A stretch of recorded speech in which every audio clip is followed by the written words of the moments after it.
Lucero Princess Sarabia was a 21-year-old from San Antonio, Texas. She was the mother of two and had a third child on the way.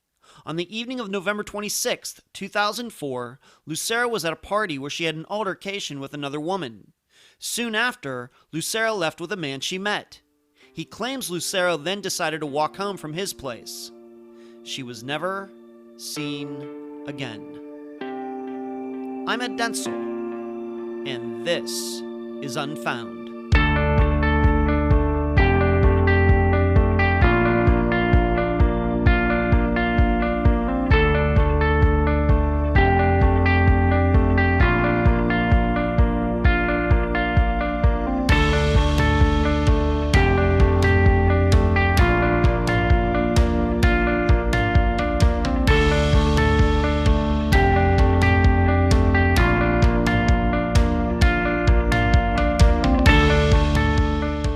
Just recently, the topic of royalty came up with someone I was talking to. And it's almost like a knee-jerk reaction now, that as soon as I hear one of my fellow Americans talking about how he or she follows the British royal family or whatever, I say, Americans don't do royalty. There's no divine or genetic right to rule and possess power. I mean, as divided as politics is today, neither side, or should I say no side, is arguing we should go back to kings and queens and dukes and earls. The closest we've come are the Kennedys and the Bushes, and even they had to get out and shake hands and kiss babies. That's not to say Americans don't love those distinguishing titles. We've had the King, Elvis, or LeBron if you prefer, Queen Latifah, Lady Gaga, Prince, Duke Ellington. I could go on. But really, performers are about the closest we in the United States get toward bestowing royal titles on people. And hopefully that never changes. Well, in the disappearance of Lucero Sarabia, her nickname was one of nobility, and she wore the title well, being thought of highly by everyone. Then a night came where she unexpectedly ran into her estranged husband, got into a fight with another woman over a man, and ended up going missing, allegedly while walking home. And now we have to figure out who or what could have put this princess in peril. And now, summary of the case. This is brought to you by my friend Megan Good's website, charleyproject.org. Lucero Sarabia, by the age of 21, had already seen a lot. She'd been married, then separated from her husband, John. Also, she had two sons, John Jr. and Damien. On top of that, she was 8 months pregnant at the time of her disappearance. The father of this child? Still unproven. However, this man is not believed to have been John. Finally, due to her marriage failing, Lucero was living with her sister and mother during November 2004. So on November 26th of that year, Lucero attended a Thanksgiving party. There she met, for the first time, Richard Chavez. They seemed to hit it off. However, at some point during the evening, a woman at the party accused Lucero of making moves on her man. A fight ensued in which Lucero, once again 8 months pregnant, got cut up and bruised. Richard offered to take her home as a result. Due to circumstances that are still unclear, Lucero ended up at Richard's apartment instead. According to Richard, Lucero eventually decided to walk home because it was only a couple blocks. She was never seen again. Once the investigation started, Lucero's blood, although not a lot, was found in Richard's apartment, and he himself moved to Indiana not long after Lucero went missing. According to this summary, you may think this case is fairly straightforward. However, there are still unanswered questions that have perplexed investigators for the last 15 years. Number 1. What do Lucero's cell phone records say about who she called while she was with Richard that night? Number 2. Who exactly was the father of Lucero's upcoming baby, and did that factor into her disappearance? And number 3. If blood was in Richard's apartment, and he didn't take Lucero home like he said he would, and his story is that he allegedly allowed an 8-month pregnant woman to walk a half-mile home, why is Richard not a suspect, according to police? Lucero's family is open to different possibilities regarding her disappearance. However, their overall belief is she met with foul play that night. The guest for this episode is blogger and Sarabia family advocate Anthony from the crimeblogger1983.blogspot.com website. Unfound News. The October 2019 newsletter came out last Friday. Yes, a couple days late due to other work I had to get done. But I got it done. So if you got it, I hope you liked it. If you didn't get it, contact me to get on the list. Next, Season 2, Volume 1 books went out for premium Patreon supporters, guests, and transcribers this week. If you think you're one of these people, be looking for it in your mail. And thank you to all of you. Lastly, the Unfound page on Facebook is this close to 7,000 likes. Yes, that may not be a lot compared to other podcasts, but here in Unfound, we don't buy likes and shares, etc. No padding of the numbers. So if you haven't liked it yet, please do. Where you can find Unfound. Unfound supports accounts on Podomatic, iTunes, Stitcher, Instagram, Twitter, Spotify, and Facebook. On Wednesday nights at 9 p.m. Eastern, please join us on YouTube for the Unfound Live Show. Contribute to Unfound at patreon.com/Unfound Podcast. This week, I need to thank Betty and Ashton. You can also contribute at PayPal, unfoundpodcast@gmail.com. That is also the email address. Merchandise, the books on Amazon.com in both ebook and print form. Do not forget the reviews. Shirts at unfound-podcast.myshopify.com. Cards at makeplaincards.com/sell/Unfound Podcast. And please mention Unfound at all true crime websites and forums. Thank you. A couple items before this interview starts. Number one, although Anthony has contact with Princess's family and is working with them to resolve her disappearance, Anthony's opinions and theories should not be taken as being representative of what Princess's family thinks or suspects. He is speaking from his own perspective and experience, and not as a spokesperson for the Sarabia family. And number two, due to what I believe was an issue created when my phone automatically downloaded a new operating system on Wednesday night, the interview with Anthony came out unusually soft in volume, something I didn't realize until I re-listened to it. It's clear, but I'm sure most of you will have to turn up your speakers much more than you've ever had to do for other recent Unfound episodes. Yes, what I'm saying is for once, the audio issue is my fault. I apologize. So turn your speakers up now.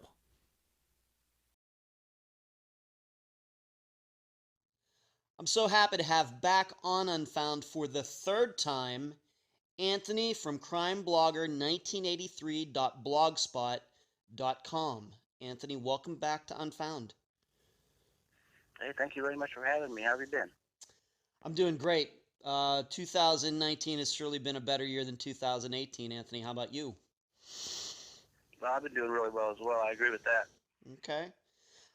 If the listeners don't know, and of course we do have a lot of new listeners since the last time you were on the program, you first joined Unfound for the Tammy Leppert episode, which was in August of 2017. And then you came back later that year in 2017 for the Evelyn Hartley episode, which is still the oldest case that Unfound has covered, and now you're on today.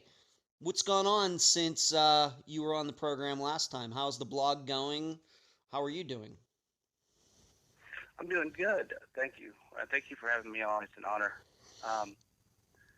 I've expanded on the blog. I mean, my main blog is still Crime Blogger, the Blogspot blog, but I've since expanded. We've got a Weebly now, a press. I'm a paid a writer on Medium as well. Wow. So it's going really good. Awesome. And are you doing a podcast as well? You involved in a podcast too? Yes, no?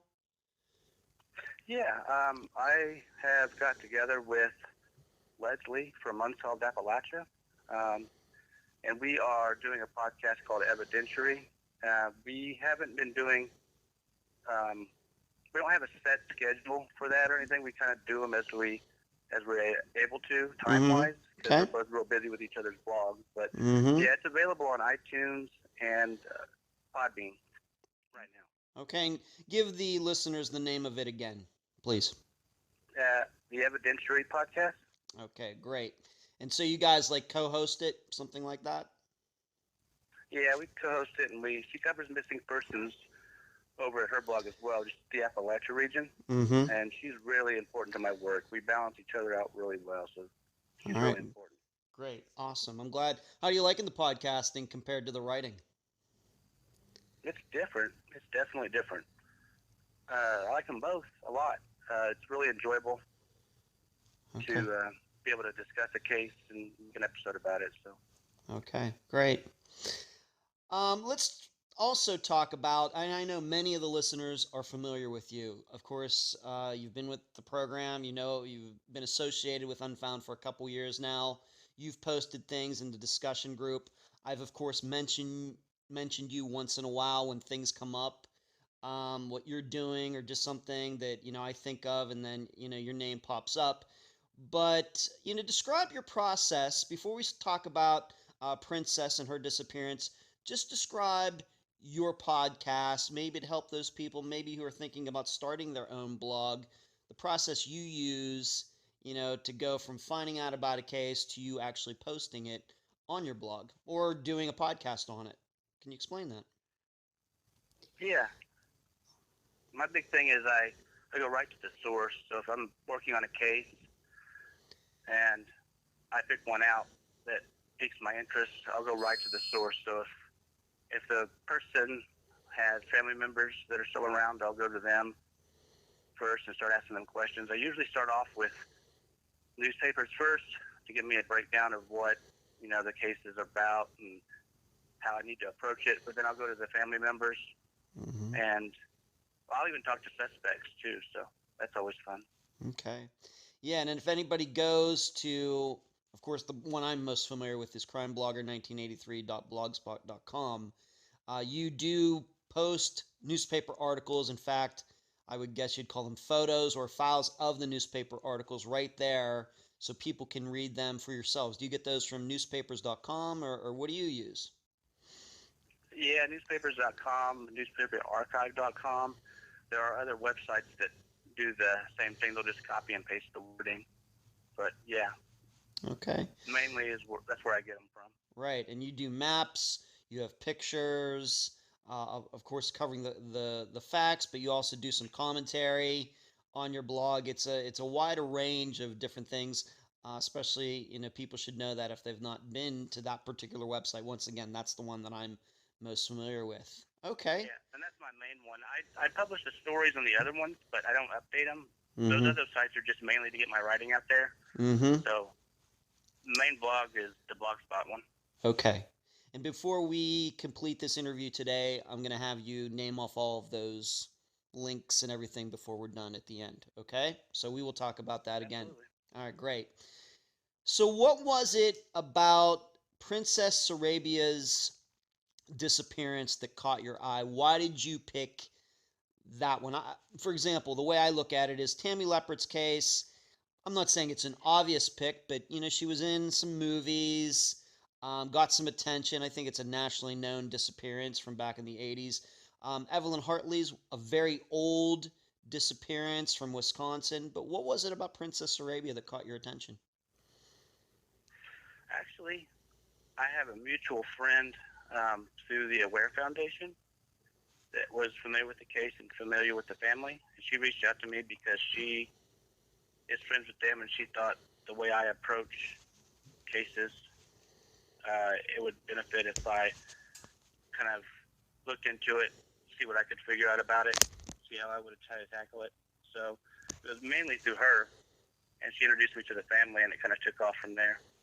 Wow. And when did this all start happening, the coverage of Princess's case? Well, I've been looking into it for about, let's say, 8 or 9 months now. Okay. Since like the beginning of this year then, maybe the beginning of 2019.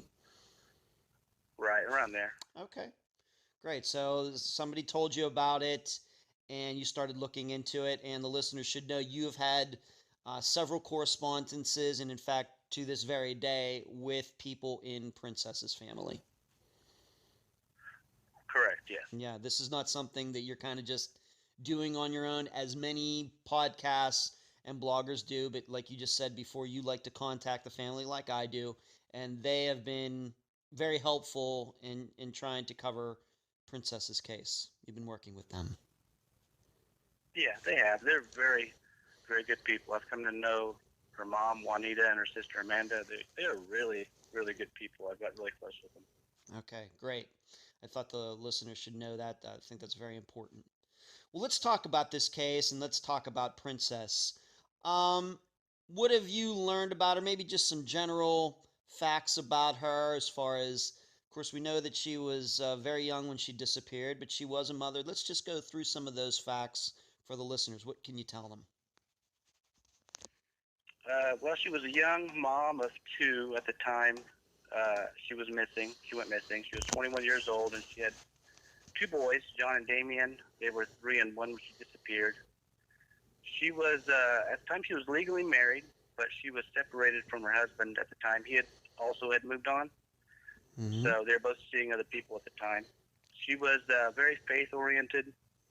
She enjoyed spending time with her family and friends. That was a big thing for her. And she was enrolled in the school. She was looking to break into the medical field because she liked helping people. Okay. And would you happen to know what kind of relationship that she had with John? Being that they had 2 kids together, did they have some sort of custody arrangement? I know they technically weren't married or divorced, but did they have some sort of custody arrangement or anything like that? Do you know? No, they didn't have anything like that. They basically parented like they were still together, even though they weren't. So there was just like normal. It wasn't anything legally in between them. They didn't go to court or anything. They were pretty satisfied with the way things were. They didn't fight over who saw the kids or anything. Okay. And at the time that she disappeared, Princess disappeared, was she living on her own? Did she have roommates? Was she living with her family, being that she was separated from her husband? She was living with her mom and her sister at the time. Okay. All right. Now, if anybody's looked into this case, they know that she was pregnant. How pregnant was she? And we'll just, go from there regarding this particular question, because I think it's still a big question mark all these years later. But what can you tell the listeners about that? She was 8 months pregnant at the time she disappeared, and they think it was a girl, but they weren't able to get a gender on it exactly at that time because the way the baby was positioned in her belly. She was scheduled to go back to determine it, but they think it was a girl. Okay. And if you know, how was this pregnancy going? Was it a smooth pregnancy, having any issues? No, it was a really smooth pregnancy. She didn't have any health issues or anything like that. Okay, and we have to remember she was only 21, right? So, young woman, that's going to probably be easier than maybe a woman in her 40s, for a pregnancy. So, it was going well, but the big question is, are we for sure who this father was or is? I've been told by her family and some of the friends that she had at the time and some acquaintances that the baby's father was Larry Luwan. And I'm sure we'll go into him a little bit later on. We will. Okay. And that's the name she had mentioned. Correct, yeah. Okay. All right. And any reasons to not believe that? And once again, in talking to her family, from what you know, is that something that could be believable? Did she have a relationship? Yeah. Did she have a relationship with Larry, to your knowledge?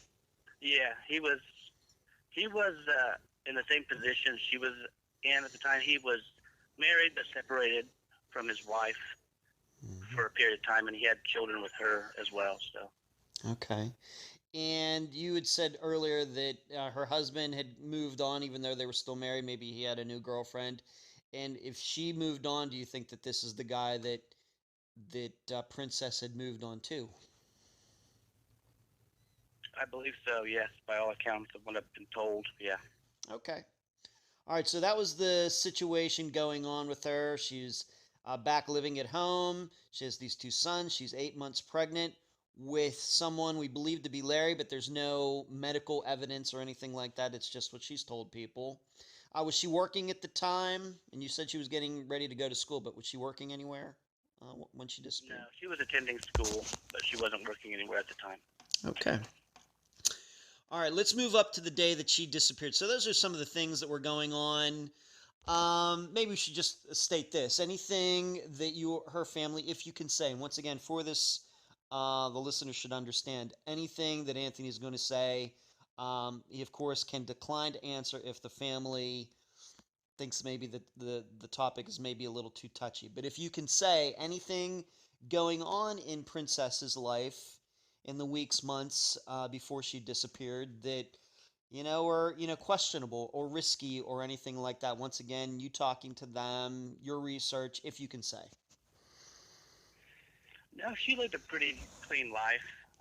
She had a lot of friends that were involved in the drug scene there in San Antonio, but she wasn't involved in anything like that. She just happened to have a lot of friends that were involved in that. Her mom described her as, like any young person, naive. She always tried to see the best in people, even if it really wasn't there. Okay. So we move up to November 26th, 2004. What can you tell the listeners about that day? What have you learned?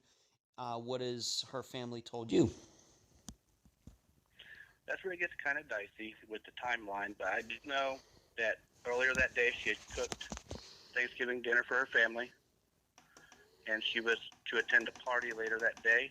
Her mom dropped her off at another address around 6 miles away for a party. She arrived there about 6:30 and 7 p.m., but the timeline in between that and her disappearance is really something I'm still trying to put together myself. It's really difficult. Okay, and we're gonna, and the listeners are gonna probably hear us talk through maybe some of those things here in a bit. Is there a reason that she was going to this party? Was it a friend having this party, a family member? If you know the name, of course, you're more than welcome to state it. But why was she invited to this party, and maybe why wasn't her mother or sister or anybody else invited?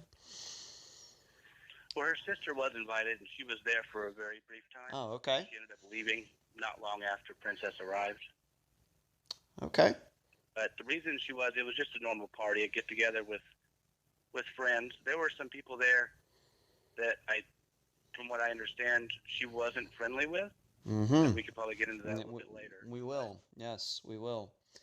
I'm just trying to establish, do you know the name of so was this a family member or a friend that was having this party? I guess you might call it a Thanksgiving party. It's a friend. Just a friend. Okay. So she gets invited. She attends, and did her sister drop her off, or did she drive there? Or what'd she do? Her mom dropped her off. Mom dropped her off. Okay.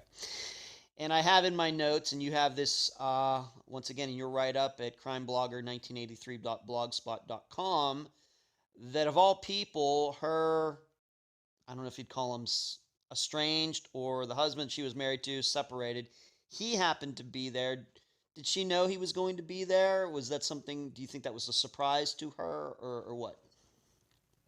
I don't think it was a surprise to her. They had the same friends, and they were in the same little clique, I guess you'd say, in terms of the friends. They had the same people. So, and their relationship wasn't anything that was rocky. It was when they were together, because I guess from what I heard, he wasn't real faithful to her. But they got along just fine, so it wasn't anything out of the ordinary. It's not like they saw each other and they couldn't stand each other. They had a good relationship for the kids as well. So. All right, well, that's good to hear. So you don't think that it maybe wasn't totally a coincidence, but it wasn't planned either. They had mutual friends, and she shows up, he shows up, and that's how it happened. Right, yeah. Okay. I don't think they even would have been bothered by it. Okay.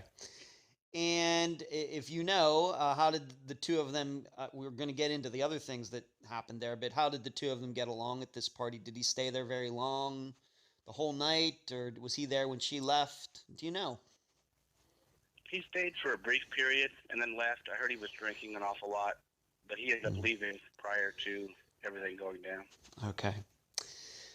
Now, a guy who's going to factor prominently for the rest of this conversation is a guy, once again, his name is on the record.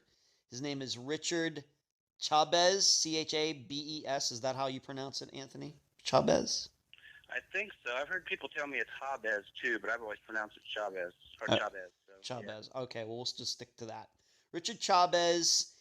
And who is he, and how does he factor into that evening with Princess being at this party? He was an acquaintance of Princess, and he was also friends with the people on the house that had the party. So he was an acquaintance. Like, when I say acquaintance, I mean that he and Princess were familiar with each other. They didn't hang out or spend any time together, but they were definitely comfortable together, and they talked a lot. But it's not somebody that she always hung out with. Her parents, her mom and sister weren't familiar with Richard, but they understood later on that they knew each other. Okay. And would you say that Richard is around Princess's age? And once again, she's very early 20s. How old is Richard? He's a little older than she is. I would say in his 30s. If I remember correctly. Okay, into his 30s. Okay, so he's there. Somehow he ends up at the party. She's there. They know each other from somewhere. They aren't total strangers. And they they kind of get along very well. And this is kind of, though, where that you were talking about that timeline gets a little dicey, doesn't it? Little, still up for debate.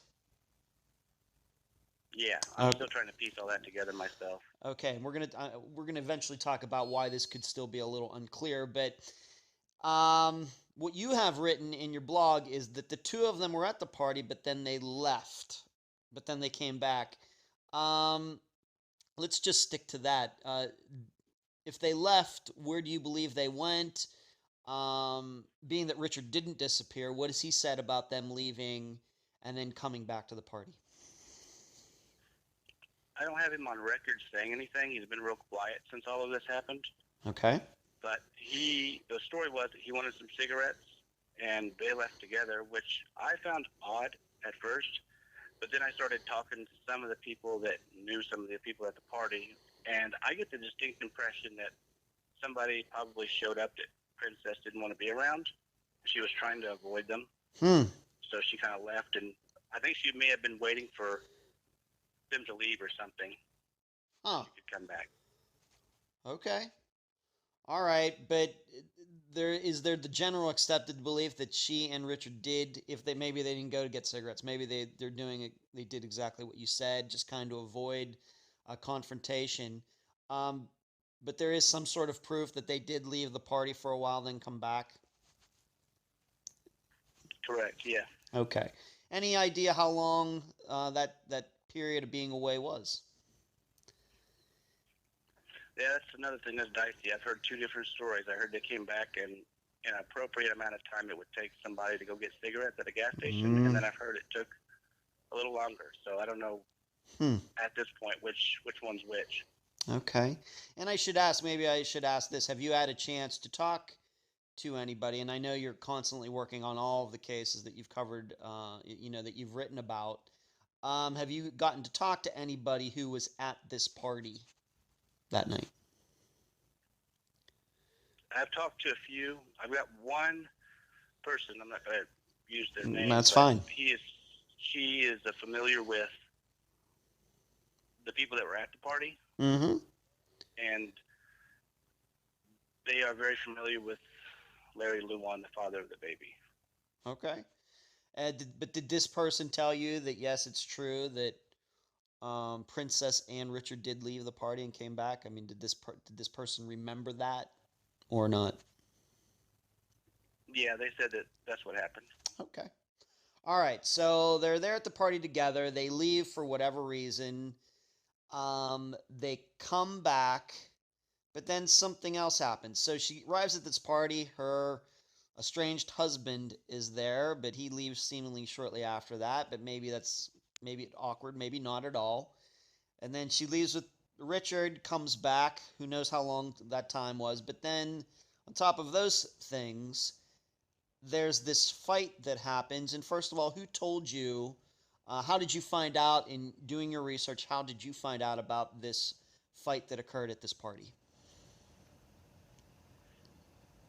At first, I pieced it together based on things that I was told Mm-hmm. and by other things, and then I was able to confirm it by her family. Okay. And this person, once again, you do not have to give the name. Did this person remember who was at the party? Did they remember this fight? Did she? They heard about it, but they had left. I say she, but it's neither one of Okay. mom or her sister. This is a different person. Different person. And I can't say the name because You, for legal purposes. Anthony, don't worry about that at all. I believe you. If you talk to somebody, I believe you. Okay, you don't have to give the name if it's a source. And I think the listeners, being that we do that often on the program, it's no big deal. I completely understand that because you may need this person down the road. But I'm just asking you, this person, did this person remember this fight or not?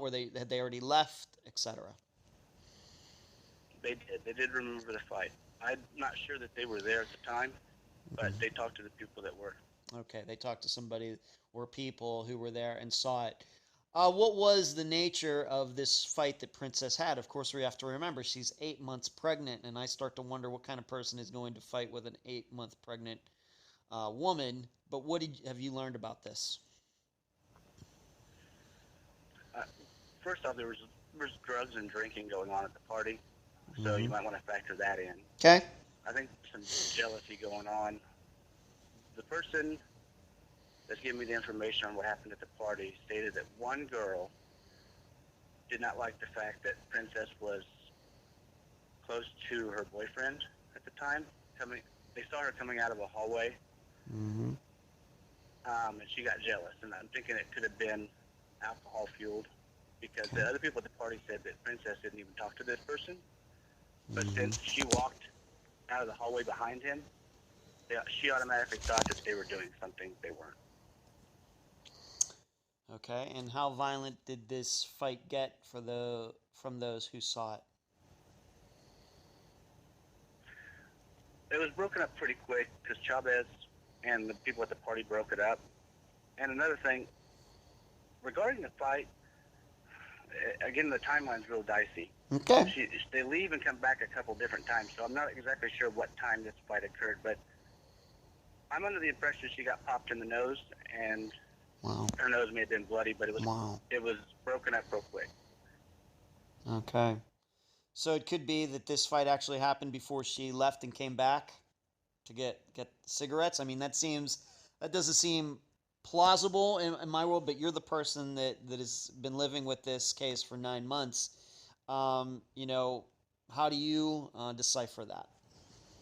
It was definitely after they came back from cigarettes, I know that much. Okay. All right, so they have this fight.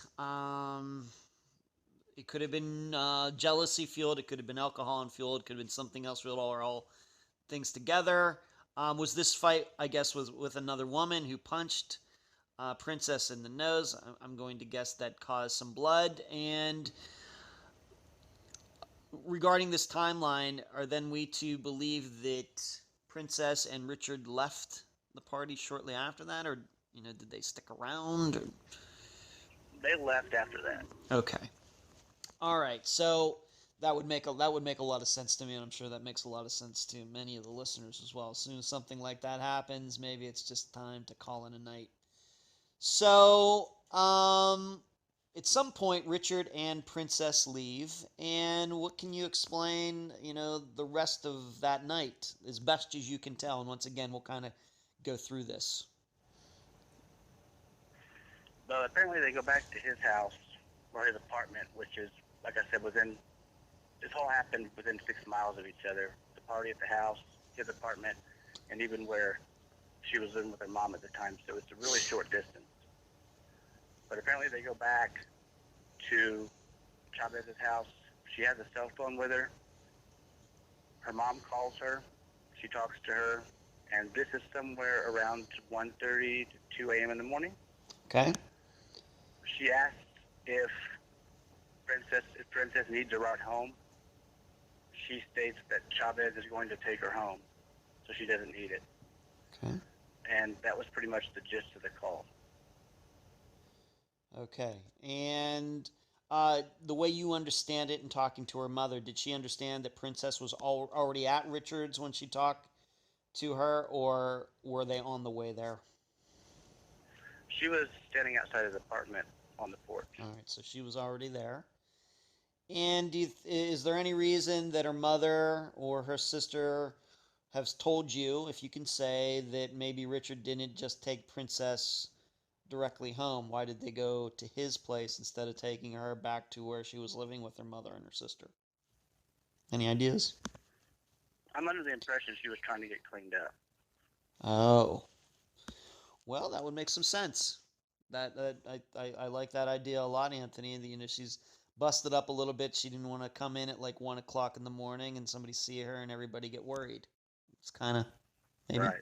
that makes a lot of sense. Okay, so she and Princess and Richard end up at his place. Any idea how long that she's there?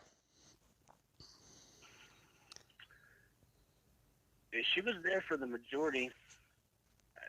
If I'm to believe what I'm told is accurate, Okay. she is there up until the time she goes missing.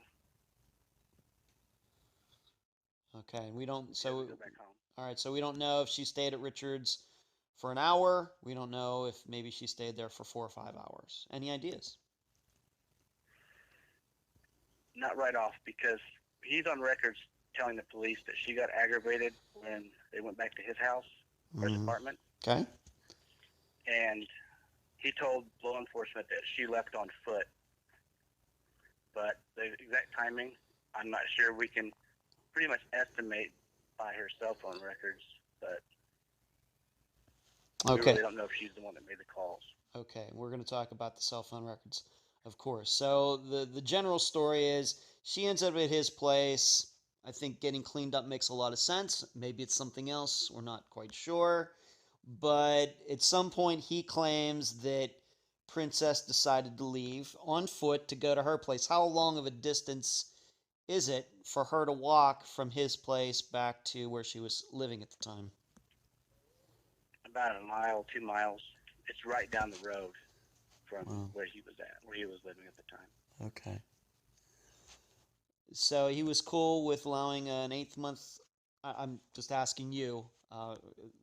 He was okay with leaving an 8-month pregnant woman walk a mile to 2 miles at, let's just pick a time, 2:30 in the morning, all by herself. I mean, that's what he says. Okay. I'm not buying it. Okay. All right. I just wanted to make sure the listeners could understand, I think, what we're all trying to say here. So she leaves, Princess leaves on foot. And when do maybe her family or somebody else suddenly realize that she is missing? Was it, early that morning, the next day? When? Early that morning, she wasn't home, so Okay. obviously that was a red flag, her being 8 months pregnant and not at home.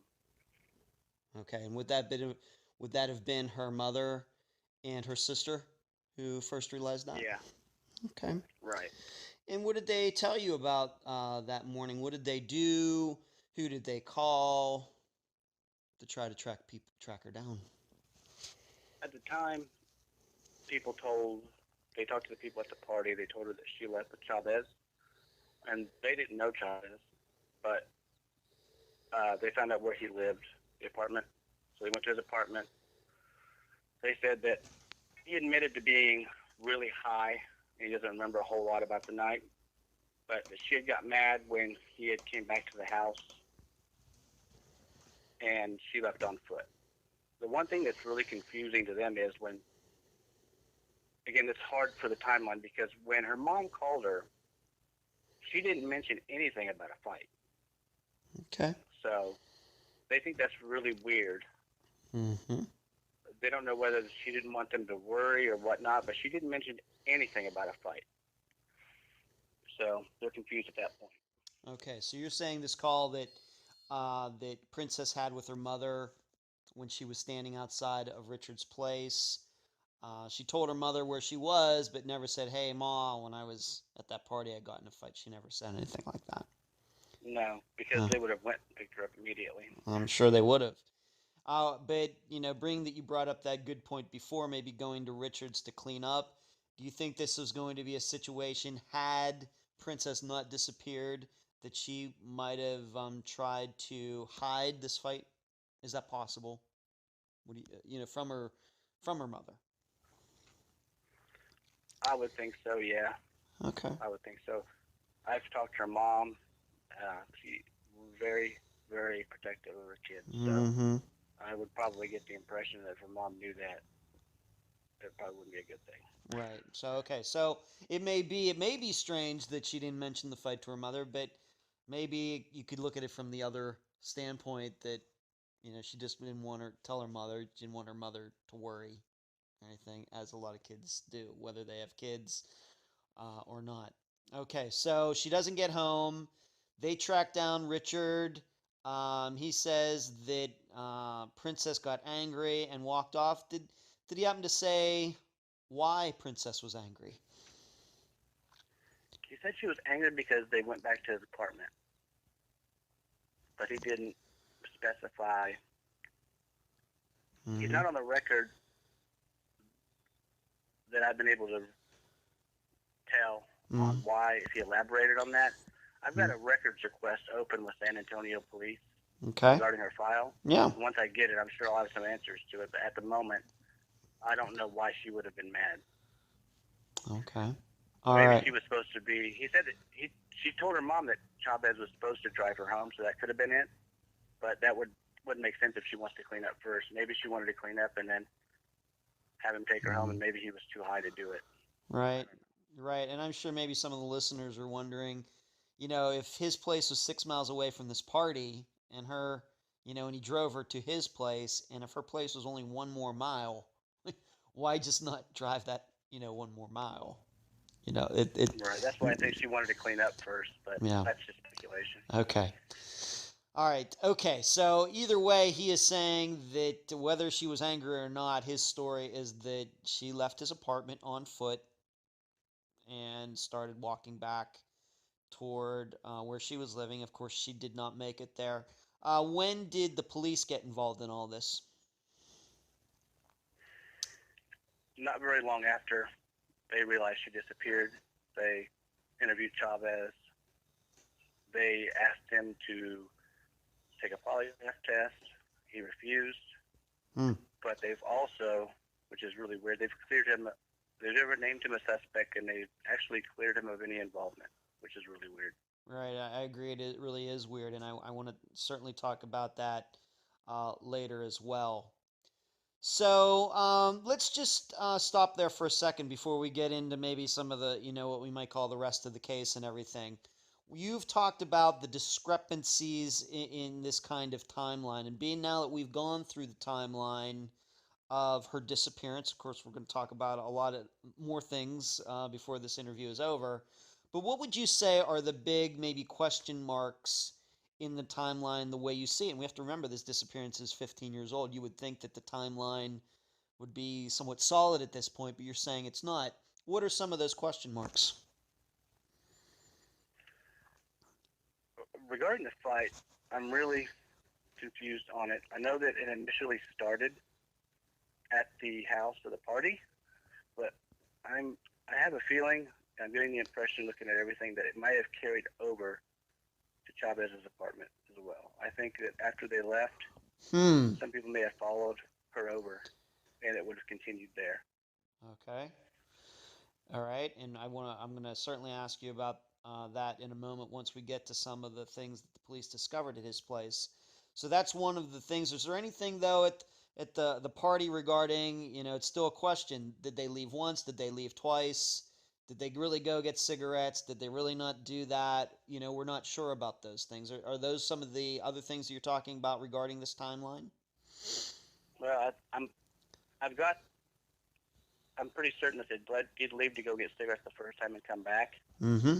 And then the fight occurred, and then they left again, and then the call happened with her mother. Mm-hmm. it almost makes sense that she may have returned again, but I can't actually say for sure. Okay. She may have returned back to the party again. So even after she had this fight, got bloodied up, if we're to believe that, she left and then she came back to the party again. That's a possibility. Right. At this point, as far as you can tell. Right. Okay. All right. So the timeline still not totally solid.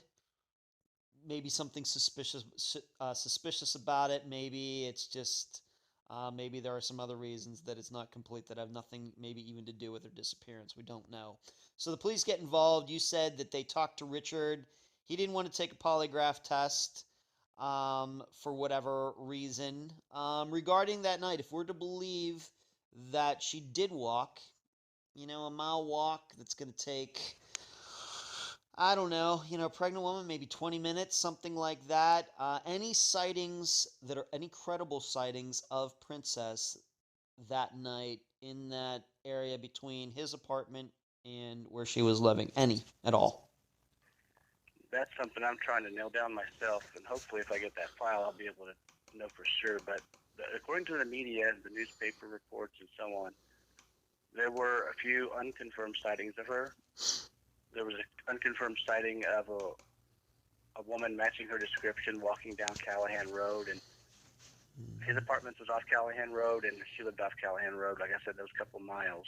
Mm-hmm. So there's an unconfirmed sighting of somebody matching her description walking down Callahan Road at around 6 a.m. in the morning.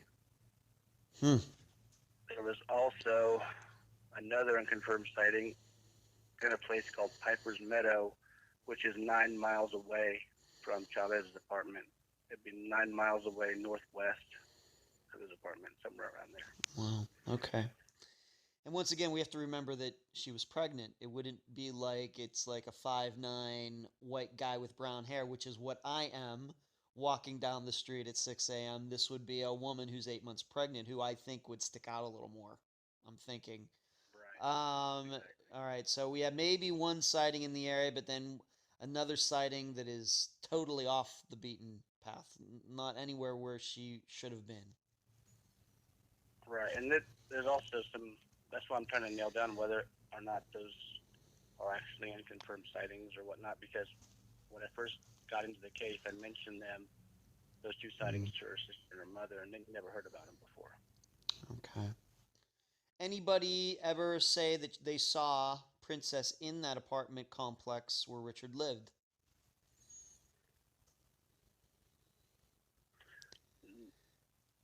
Chavez admits she was there, but other than that, no. Okay. Like that I know of. Okay, so he admits it. She was there, and maybe that's been good enough for police and the family. Yeah, but it might, been, yeah. Yeah, but it might be interesting if they. I'm sure they probably did talk to other apartment dwellers, but maybe we just don't know what they've said. Okay, so I did hear please. Secondhand story about a resident. I have not been able to confirm this, but a resident supposedly heard a scream that night, but they don't know whether or not it's related to her or not. Okay. But a scream that was inside the complex. Okay.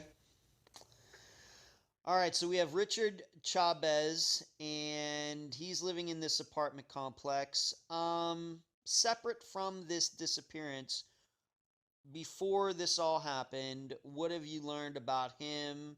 Does he have a criminal record? Was he married at the time? Anything like that? Anything about his background?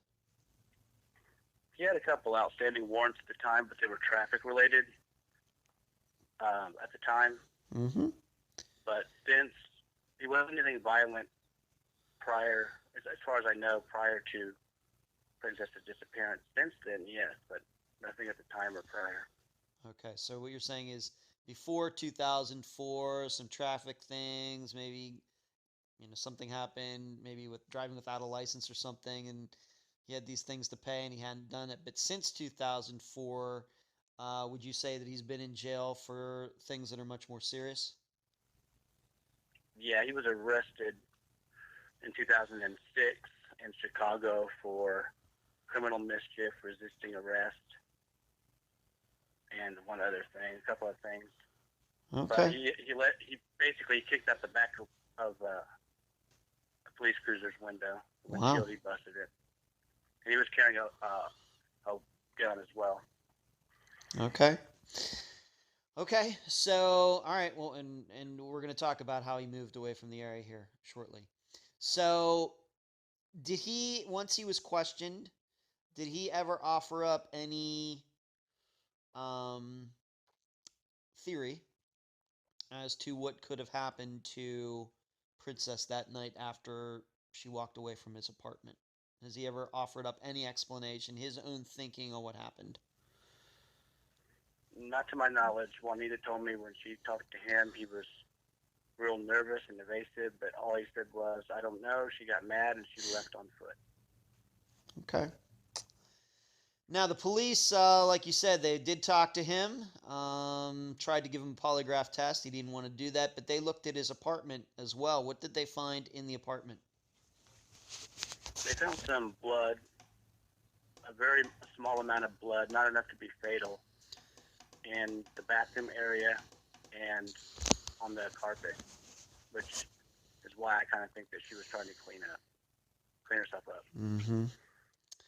And like you said, given a fight that she might have been in, she might have been bleeding, and it makes a lot of sense. If it's just, it's very easy to understand, especially she got punched in the nose, that, blood could have dripped out. My big question, and maybe you've thought about this, is that it'd certainly be something if she's at his place, let's just say an hour and a half later, that she's still bleeding from a fight that she had, at this house party. Have you thought about that? Does that make sense to you, or what, do you think that the timeline's a little tighter than that? What do you think? It has something to do with the timeline. That's why it's so hard to fit it all together, piece it all together sometimes. Mm-hmm. So it would seem odd. The blood on the wall, he found on the wall, was like a palm print or a hand print, and he says that he was trying to help her get cleaned up, and she got mad and she shoved him away, and that's where the handprint came from. Okay. But even so, whether the blood was caused by that fight, or maybe something happened within the apartment, maybe Richard and Princess got into it, and I know that some people are going to think maybe he's responsible for her disappearance. Even so, if the blood was found, it was not something that would be lethal. It wasn't like there was a cord of blood or anything like that in his apartment. From what the police have told her family, it wasn't enough to be fatal. At first, they told them that there was blood, and they didn't tell her the amount. There's been different people that work the case in law enforcement. It happens a lot of the time. Of course, yeah. Yeah, so, and everybody has a different approach. So this family's been through an awful lot. And San Antonio PD has not really done anything to help this family out, which is really bad. But one officer said that all they told them was that there was blood at Chavez's apartment, and that they think that she's dead, and they're looking for a body. So when they told them that, they got the family together and said that they think she's deceased, and they were trying to come to terms with that. Well, another officer gets on the case and says, no, that's not our way of thinking. So that just kind of tells you how it's been treated. But when they told them, when the other officer got involved in the case, he said that there wasn't enough blood to be fatal. But the first officer said that there was blood, but he didn't tell him the amount. So. Okay, and this is what, and as you know this as much as anybody. That's what happens when you start getting multiple detectives on a case, right? It feels like you're starting from zero every time. It basically is, yeah. Yeah. Yeah, and I've experienced it. Of course, my guests have experienced it. You've experienced it with all of the cases that you've covered, and I know, I'm just going to be frank with you, you've probably had more interaction with police departments than I have over the last few years, because I know that's something you do, and people know that's usually something I don't do, so you know all about that. He was given a lie detector test. Do you know if the police ever looked into his phone records, cell phone pings, anything like that? Did they look? I'm going to say they did, based on the fact that they cleared him as a suspect, but I have not been able to confirm that. Okay, and you've not seen those records, or maybe even Princess's family. They don't know anything about the pings. If the pings, showed he was somewhere else that night or anything like that. No, not to our knowledge. Okay. Now, you said that just a couple years later he got in some trouble in Chicago, and people were thinking, well, what was he doing in Chicago if he lived in Texas? Tell the listeners what Richard did not long after Princess disappeared. He packed up and left after the weekend. So within 2 days, he was packed up and he left. That quickly? Pretty quick, yeah. Okay. Do Princess's family, does her family have any idea? Was this something that was planned on his part? Was he always planning to move away at that time, or something else? Did he just up and leave? It's uncertain. I'm not real sure myself. I do know that he had family in Chicago, though. Okay. So that's where he moved, Chicago, Illinois? He moved there for a couple of years, and now he's in Indianapolis. Okay. So not long after she disappears, he's being questioned by police. He refuses to take a polygraph test, and he just ups and leaves. And like you said, a couple years later, he's getting in trouble with the police in Chicago. Any more charges, once again, to your knowledge, more recently, let's say within the last 5 years, any problems that he's had with police? Last 5 years, not to my knowledge. No, not really. Okay. And do you know, over the last 15 years, has anybody in Princess's family talked to him? Is he open to talking to them once in a while, or is he completely clammed up regarding Princess's case? He hasn't talked. I tried reaching out to him, and he didn't want to talk to me either. Didn't want to talk. Okay. So he kind of looks, I think that you don't need to be a blogger or a podcaster to know that he does look very suspicious. What do you think? Yeah, he does look suspicious. Yeah. Even though there's still a lot of missing pieces. Just not sure. Of course, for me, what sticks out is that he would allow a pregnant woman, no matter if they got into a fight or not, to walk, a mile or 2 miles, however long it was, back to her place. Even if you're fighting, I think that you just don't, you call the woman's family, or, you get their phone number somehow and say, hey, this is what's going on. She's mad at me, but I don't want to see her walk home alone. But he didn't do that. Okay. Let's talk about, please. He did claim that he was too high to do it, I guess. So. Okay. Factor that into if that's to be believed. But there were drugs at the party, so. All right. Well, maybe that's possible. Okay. Let's talk about another guy. We've talked about Richard quite a bit. Let's move on to the, I can't call him an ex-husband because he wasn't an ex. They were not divorced, but the separated husband, the estranged husband, John. He was at the party. Does he have an alibi for that night? Did the police talk to him? Did they look into him, at any time, especially since he's at this party? Let's just say a theory that, he sees Princess with some other guy, this Richard guy, maybe gets a little jealous or anything. Did the police ever look into him? And what has he said about Princess's disappearance? Well, he's unique because when I first got involved in the case, like I said, I was introduced to her family, and I basically said that I would take a look into the Princess's case sometime soon. And I really didn't contact them at the time I was writing it because I was doing my little own investigative work into it. So I was trying to figure out, I knew she was married and separated. I wanted to know who it was. So I started looking up marital records for her, and I found a marital record for a John Reeves in San Antonio, so I figured that's his name. It was really hard to find his name, too. That's the only way I found it. It's not in any of the newspapers or anything. Okay. So he's kept it out. So I reached out to him because I saw that he had a Facebook. And this is one of the few times that I got caught off guard doing this. I talked to him, and he, at the very beginning, he was real evasive with me. He wanted to know who I was and if I could meet him in person. So we were just discussing it, and it got more and more heated. And before I realized, I'm like, this guy is acting really suspicious, and he's acting very paranoid. So we exchanged some words. He wanted to know how I knew who he was. I guess he's worked real hard on not having his name out there. And he gave me some expletives, and I basically told him to go do something that's anatomically impossible. That was it. Okay. But the police did speak to him. But based on my interaction with him and the way he said things, I think that he knows what happened. But having said that, going back to your question, they did talk to him. He did take a polygraph test, and he did pass it. And he did have an alibi. Wow. Wow. Okay. So we're to understand then he's at this party. He leaves before Richard and Princess do.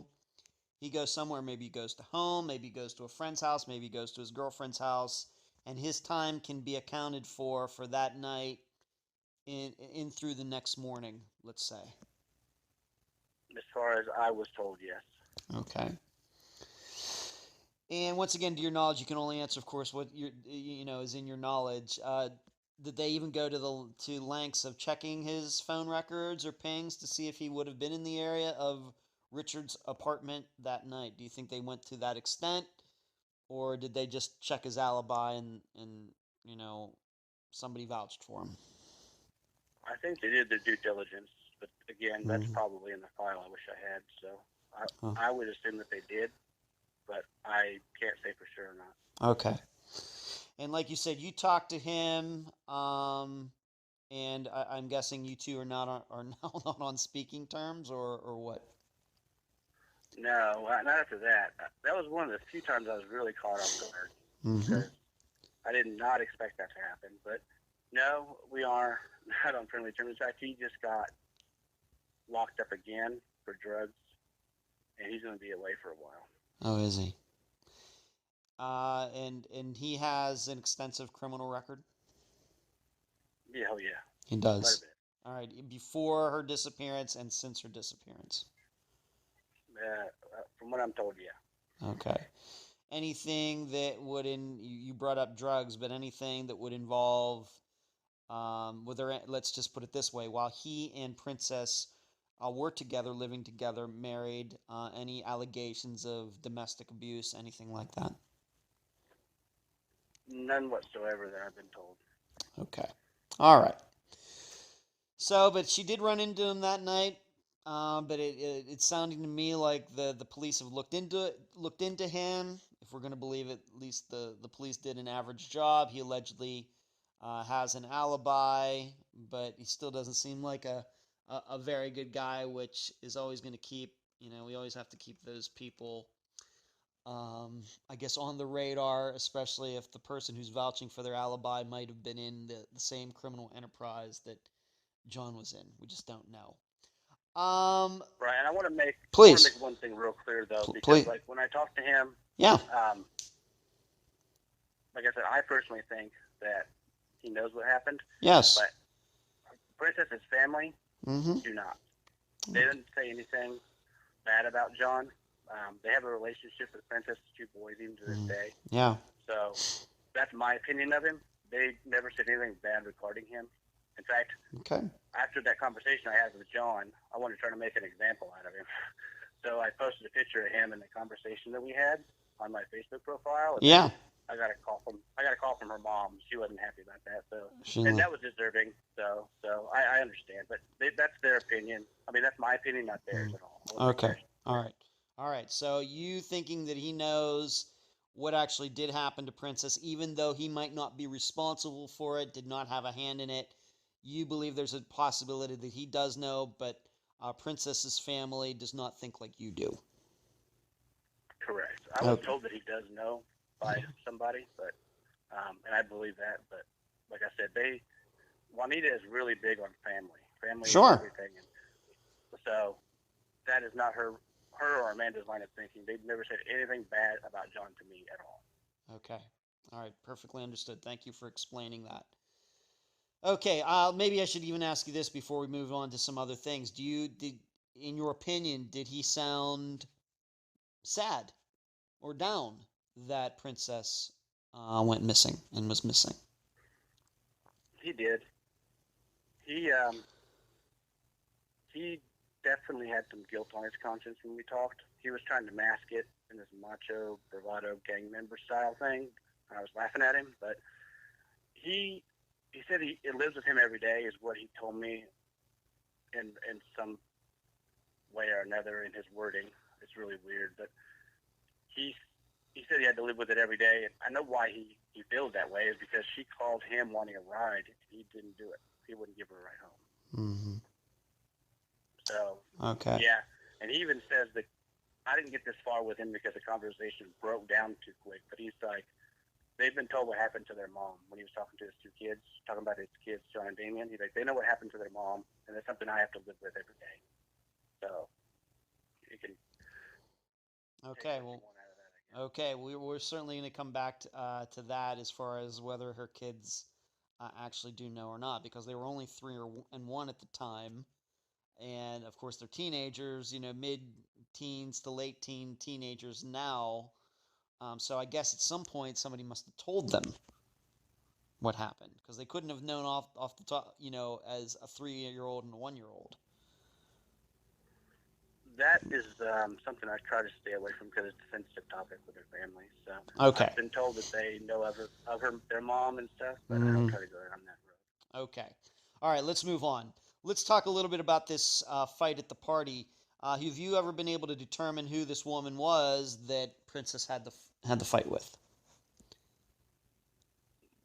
Yes, I have, but I can't say the name. Okay, you can't say it.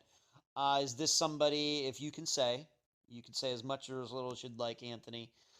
Is this a woman that Princess knew before she went to this party? Is there any history of a Princess and this woman having a beef with each other? Anything like that? I believe this woman's the same woman she was trying to avoid at the party. Okay. That she tried to avoid initially. I believe it's the same person. Okay. And so... The same person lawyered up after the police started investigating it, too. I will say that. Okay. And then if you're saying that she was trying to avoid the party, that sounds to me like Princess knew this woman prior to this party. Correct. Okay. Right. All right, and you know the woman's name, and I know you're not going to give it out, and so we'll just leave it at that. The police looked into this. You hate hearing about somebody getting into a fight and then the person going missing later. You can't help but connect these things. Any proof? Of course, there could be theories. Any proof that she or her man, who was, I guess, also at the party, could be involved in Princess's disappearance? No. Like I said, I have a theory that it may have carried over to Chavez's apartment, but I can't prove that. And this person's never been named as a suspect. The only thing they did was they did lawyer up after the police started investigating it. But there's no proof that they followed her over to Chavez's apartment or anything like that. Okay. I guess maybe I should just ask you this right now, being that you've said it a couple times already. You're very experienced. You've looked at a lot of disappearance cases over the years. You write about them. You talk to families just like I do. What is it in your experience that leads you to believe that this fight might have carried over to Richards? What is it? Can you say? It's the fact that she didn't mention a fight to her parents or to her mom at the time. Mm-hmm. And I don't know. I think it's a possibility, but I'm not sold on it because I believe I know who killed Princess, and we can get into that later. We are. But if this person didn't do it, then I would go back to the person she had a fight with. But it's really hard. This case is probably the most important case I've ever worked on. It's got in my head so much that I have dreams about it at night. So, wow. the timeline is just really hard. I leave it open as a possibility if it might have happened and it carried over, but I can't say for sure or not. Okay. So It's really a convoluted timeline. okay. So when That's you not real clear, but that's all right. But what you're saying is when you say carried over, you mean a situation possibly that Princess and Richard get in the car, his car, they drive away, maybe they get followed, they get back to Richard's place. She makes the call to her mother, but then something shortly after that, this woman and maybe her man too come up to the apartment and something happens. Something like that. correct. Just throwing Right. there's no proof of any of that, but when you say carryover, that's kind of what you mean. Exactly. Okay, great. All right, now you do have Princess's phone records. This is where I think that I think we're maybe, as you already stated, you think you know what happened, and I think that this is maybe one of the pieces of evidence that you're using to come to your conclusions. What do Princess's phone records say about the night that she disappeared? There's some calls on it from her cell phone, and I want to make sure that I say that we don't have any idea if it was actually her that made these calls, but from 6:30, between 6:30 and 7, there are a number of 1-minute calls to some numbers, and I was able to verify four of her last calls were 1-minute calls, and they were to Larry Luwan's cell phone. Okay. Let's just maybe we just need to be a little clear on that. When you say between 6:30 and 7:30, do you mean PM or AM? AM. All right, so the next morning, the next morning after this party is when these calls were made. Correct. Okay. Have you seen the records for the night before, the night of the party? When she was at the party, when she was riding home, riding back to his place with Richard's place, have you been able to see any records from that period? I have, yes. Okay. Anything? Let's talk about maybe those first. Anything that really jumps out to you? For example, is her mother's call on there, the one that she made at like 1 o'clock or whenever it was? That is on there. Correct. Yeah, it's on there. Okay. Anybody else that she tried to call around that period of time? Her family's done the best to try to identify the numbers that are on there, and they have. There's some numbers that we, to this day, still don't know who they are. And these are phone records from 15 years ago, so it's not like you can call them. They probably are a different person now. So. Right. But there are some numbers on there that we don't know who they are, but the majority of the calls around the time that she disappeared were to Larry Luwan's phone. Okay. I guess what I'm asking is if we know that she made this call to her mother, I'm just going to pick out a time at 1 a.m., then it would seem reasonable to me that the calls were also around that, let's say going back to 11 p.m., maybe to 2 a.m., also were made by her. And I'm just wondering, if you can say, anybody else that she tried to call, if she was looking for like a ride home, let's just say, who did she call? That's the thing, because it doesn't make sense, because her mom called her and asked her if she needed a ride home at 2 a.m. And if Chavez said no, all she would have to do is call her mom, and her mom would come and pick her up. Right. So that's another thing that doesn't make any sense at all. There's no reason for her to be walking down Callahan Road at 6 in the morning to go home. She could have called somebody to come pick her up. Okay. I don't understand that part, and that's why I'm so focused on trying to confirm whether or not it was actually her that was walking down Callahan Road at 6 a.m., because it makes no sense at all. I guess the other question I have is that if she's talking to her mother at 1, and then if we're to believe that, these calls are happening at 6:30 in the morning, that means that she was at Richard's for 4 or 5 hours. Yeah, it's time I accounted for. Right. Okay. And to your knowledge, did Richard ever say that when he was questioned? Oh yeah, she was here for several hours before she left. Because I think the impression that people get maybe before they hear these phone pings is that phone records, they get to see them or hear about them, is that okay, she cleaned up, she was there for like an hour and then she started walking home. But looking at what you're saying is that it looks like she stayed at Richards for longer than that. She had, I mean, if we were to believe, what we have in front of us in terms of the data of the phone records, if we were to believe the calls she made were that she made them, then yeah. But it also doesn't jive, because he said that right when they arrived back at his apartment, she got mad and she walked off on foot because she didn't want to be there. But he also says that she cleaned up in the bathroom. So. Right.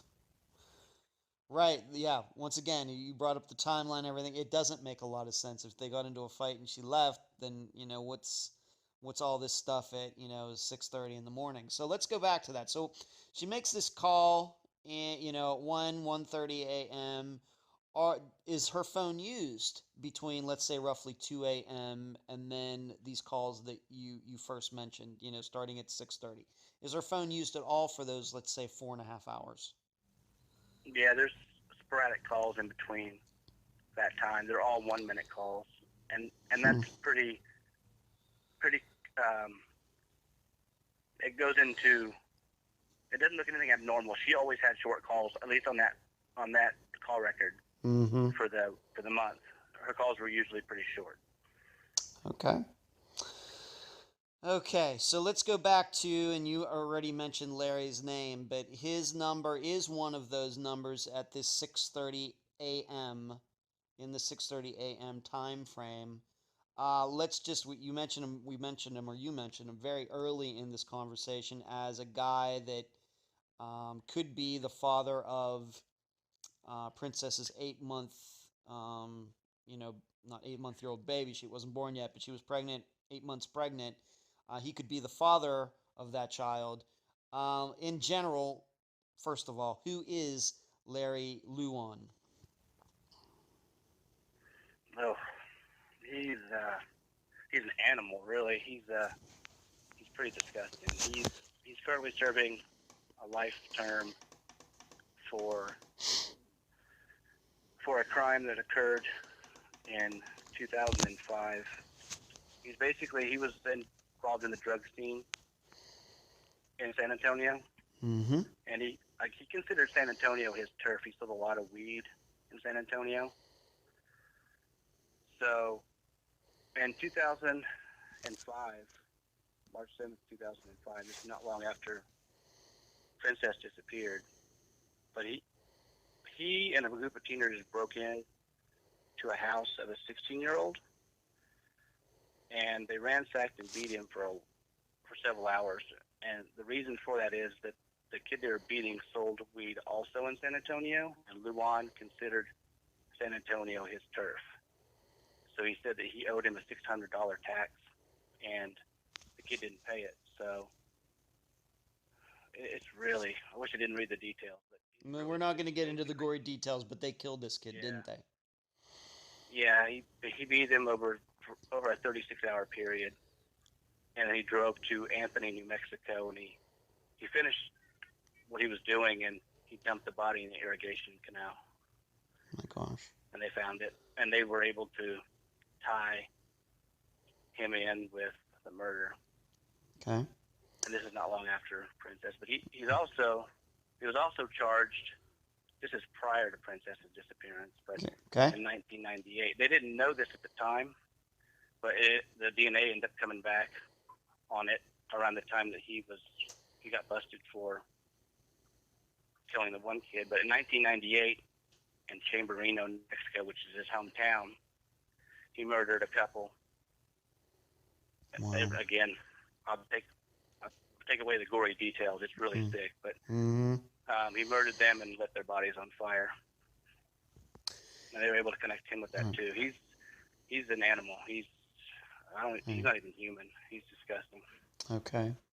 And you do have what you call the gory details on crimeblogger1983.blogspot.com, right? Those details are on there if people want to read it.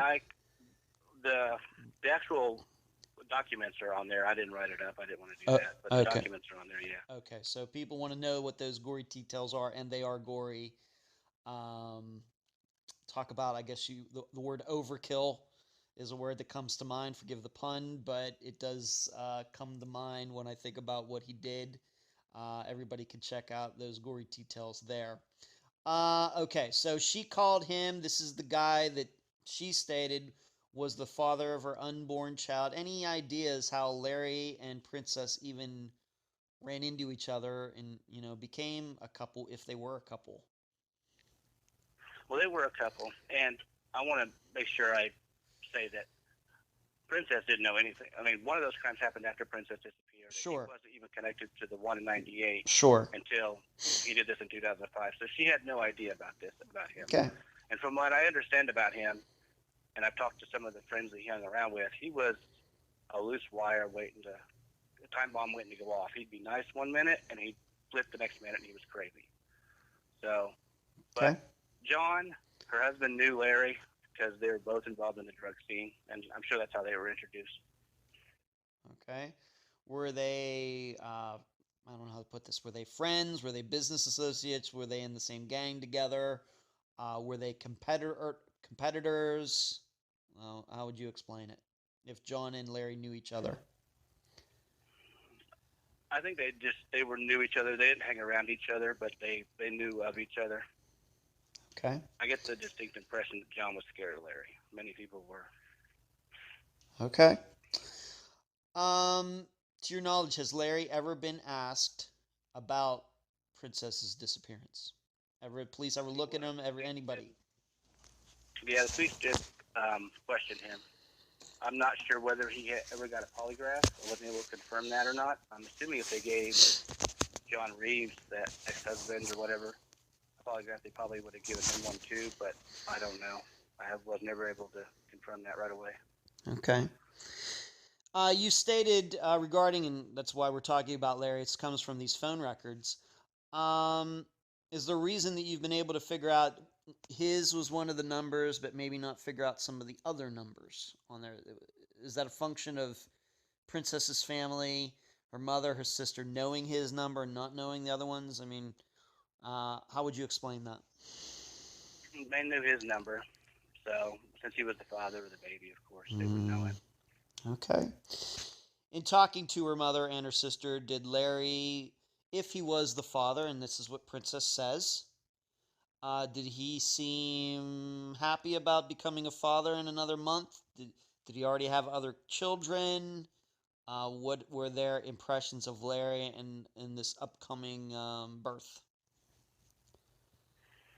Not much. He was married at the time, like I said, with kids of his own, and he was separated, and that's the only reason why Princess would have even had a relationship with him. But he was separated from his wife, and he had kids with her. Okay. But I don't know whether or not, I don't know how he felt about her being pregnant or not. I don't know. I mean, her mom never gave me the impression that he was upset about it or anything. I never heard that. Okay. Has Larry ever talked about receiving a call or calls from Princess either the night of the party or that next morning, once again in that 6:30 a.m. time frame? Has he ever talked about receiving those calls, if he talked to Princess or not? I wish I knew. I don't know. That's why I'm trying to get her file. Mm-hmm. My request is still pending, but there's not a whole lot on Luan, unfortunately. Okay. And I might understand, of course, it's been 14 years since he committed this murder, and then it was attached to an earlier one. Is he still in jail? Yeah, he's incarcerated. He's serving life. Serving he life. wasn't charged with the Chamberino, New Mexico murders in '98 for some legality reasons, but they did charge him with the killing of the 16-year-old in San Antonio. Okay. All right. And so I'm guessing then, I have it even in my notes, then my understanding is that Princess's mother did know about Larry. Then he wasn't like a secret or anything? No, it wasn't a secret. She knew. Okay, so everybody knew about him. They're very family-oriented, yeah. Okay. She knew. Now, what do you make, once again, you have looked at, and maybe you already explained this, but maybe we should go over this one more time, is that the listeners should understand is that you've seen these phone records. You've sent me a photo of the phone records to look at. These are all these 1-minute calls. Does that is that unusual for you to look at that and see that? And, what do you make of that? Based on her prior records, it doesn't seem outside the norm. It just doesn't fit. I mean, it fits with like a person seeing her walking down, Callahan Road at that time in the morning. But like I said, it doesn't make sense that she's walking, and I really don't know if that's her that really made the calls. I mean, I've worked on other cases before where people call in false tips Sure. on purpose, and then so Sure. that's why I want to try to verify whether or not she was actually seen. I just find that hard to believe myself. There's no reason for her to be walking down Callahan Road. It doesn't make any sense. Right. And I think you've brought it up a couple times now. There's no proof that it was Princess using her phone at that time. We know earlier, like when she was talking to another mother, we know that was her. But later, anybody could have been using that phone, really. Right. Okay. And they could have tried to establish that she was there, using her phone to try to cover. I don't know. Right. It's definitely a possibility. Yeah, sure. Establishing an alibi that she was still alive when she's not. And I'm not here to be morbid, but I think the overwhelming, evidence here, if you can call it that, is that unfortunately Princess is not with us anymore. But can't say that for sure, but I think that's the way most people are going to be leaning. I think that's the way I am leaning. And regarding, fake calls, phones being used by other people, the case from Unfound's history that sticks out the most is Eric Frank's disappearance, where somebody was using his phone pretending to be him and his Facebook account for like 6 months or something like that. Exactly. So it happens. It does happen, but that's just the one that's, sticks out to me. So any proof, though, that Larry encountered Princess that night or that morning, could have gone and picked her up at the apartment, could have gone and picked her up on the road somewhere, and something happened. Of course, there's allegations, maybe some theories, but any proof of that at all? So one of my people that I talked to, I can't name, that was close to the same people that Larry and John hung around at the time. Mm-hmm. I've been talking to them, and I was told that Larry Luan's brother, Shorty, he goes by Shorty, he actually admitted that Larry had taken care of Princess. He wanted to make it to where he never had to worry about her again. Mm-hmm. He told this person this, and the person thought he was just running off at the mouth. And then when the days went by and Princess wasn't found, he went back to Shorty, and I got the impression that he was going to beat Shorty up. And Shorty ended up denying that he ever said that. But the person who told me the story, I believe. So I don't have any direct evidence, or nobody, as far as I know, saw Luan drive over to pick her up. But there's no reason why, his brother would brag about that. Okay. And then recant on it. I mean, and I believe the person that told me the story. Okay. Did Larry know Richard? They knew of each other, but they didn't hang out. They weren't friends. They weren't even acquaintances, but they knew who each other were. I mean, if you were involved in drugs and you were in San Antonio, you knew who Larry was. Okay. Would you say Larry was closer to John than he was to Richard? The way you understand all, I know you don't know any of these people, but the way you understand it, maybe you've learned about it, maybe the way it's been explained to you. So, right. Larry and was closer to Princess's husband than she was to Richard. Okay. Right. Okay. But still, I guess that, we're kind of fishing around maybe for a motive for this, maybe because Larry was married and he thought, man, this other woman's going to be having my child. That maybe is true. But, the tough part I have is that if these calls were only 1 minute long and if we're to believe that Princess made them, it seems like it would be a little difficult to call somebody and then for her to explain to Larry where she was, where she was walking, you know, and him just, you know, happened to be available, you know, to go pick her up or something. This is something that I've been thinking about since, you and I first started talking about this case, and, you know, we decided we were going to do this interview. Have you thought about that yourself? If we're to believe that Larry did it, do you think that one of those 1 minute phone calls do you believe that she could have explained where she was and everything that quickly? She wouldn't. I mean, I think she could have. I don't think she necessarily would have had to, because I'm sure she was talking to Larry frequently, and I'm sure she probably told him that she was going to be going to this party at some point. And if he heard about some kind of an altercation and where she was at, and he drove up to Chavez's apartment and he just told her, hey, she went walking, I mean, she wouldn't even have to tell him where she's at. But I think it's a possibility, yeah. Okay. That she could have explained herself in the time frame of what the calls say. Okay. And being that you just stated that maybe Larry ended up at Richard's place and Princess was already gone, do you think there's a reason that Richard has never mentioned that maybe Larry came? Once again, this is all theoretical, and we're doing a little more theorizing than we usually do on Unfound interviews. But I wanted to take an opportunity to do this with you because, you know, you're a blogger and not a family member. Can you think of any reason why Richard would never mention Larry for the last 15 years? When Juanita talked to him the next day, and from what I've been told, when Juanita talked to him, she said he seemed like a scaredy cat, like he was scared of something. And from what I've been told, I mean, he's not a real brave guy. So, I mean, all I think Larry would have to do is say, I was never here, and I think that probably would have scared him enough to want to remove himself from where he was living. He doesn't seem like a real brave guy to me, and from what I've heard. So. Okay.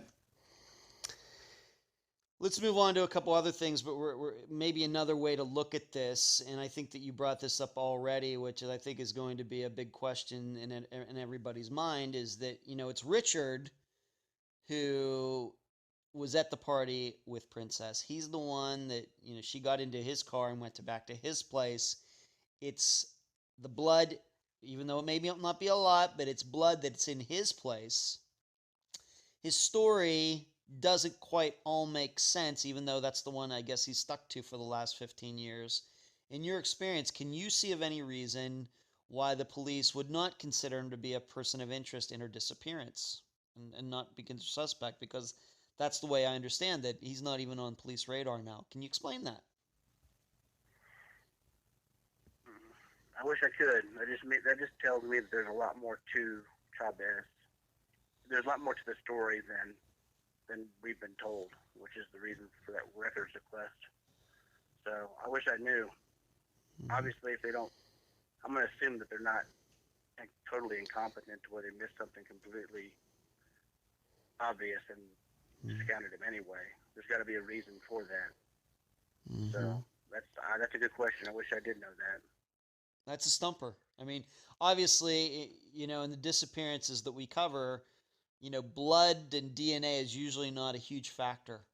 You know, at least in Unfound's cases, usually it's just people disappearing, and, you know, you just have to go by what people saw and what people said and phone pings and things like that. Rarely is there any, you know, DNA or anything left behind. But here you have a disappearance where you do have it, and the police say, no, we're not interested in that guy. It's just, I don't mean to laugh, but it's quite paradoxical. Yeah, the whole case is really, like I said, the timeline, the fact that they don't consider him a suspect, the fact that I've called in a tip to the San Antonio line, asking them the question, move on, or even asking them the question, John, and they act like they had better things to do. So, at this point, the whole, and, you know, the family hasn't been treated very well at all. Like, they don't even get callbacks from San Antonio police. I think the last time they said they got a call was like 3 or 4 years ago. They don't even have anybody keeping them up to date on the progress, if any, that's been made on the case. So, and again, this is probably you can understand this as well as I do, why some cases seem to get so much attention and others like this don't get none. I mean, less than 2 years prior to this, you had Lacey Peterson, who was a pregnant mom that went missing, and it was national coverage all over the place. I agree. It's essentially the same thing, and nothing. It doesn't make any sense. No, it doesn't. No, it doesn't. Right, either. I've covered over about 150 disappearances now, personally covered them, and I'm still not sure I have a good answer for that. I don't think I do. I know that it's not right. I know that. Yeah, it is certainly not right. Okay, totally true. Yeah, you'd think that any pregnant woman who would go missing would go right to the top of the list of getting the most attention. You would think, but that's that's not what has happened. Okay, so we have these questions regarding Richard. Maybe he did it himself, but maybe he's continuing to cover up for somebody else. Once again, maybe he's afraid, even though Larry is in jail. Larry still has probably friends on the outside, but Richard's moved away, and he's had his problems with the law as well. And on top of everything else, he refused to take a lie detector test, which is not the best of signs. Of course, you said Larry was convicted of murder and is spending the rest of his life in prison. What about, I know we have to go easy on this, what's going on with Princess's husband? Did he finally ended up getting a divorce, being that she was missing? What has gone on with him in the last 15 years? He's been in trouble with the law. It's interesting. He's really an interesting person because he has 2 different Facebooks.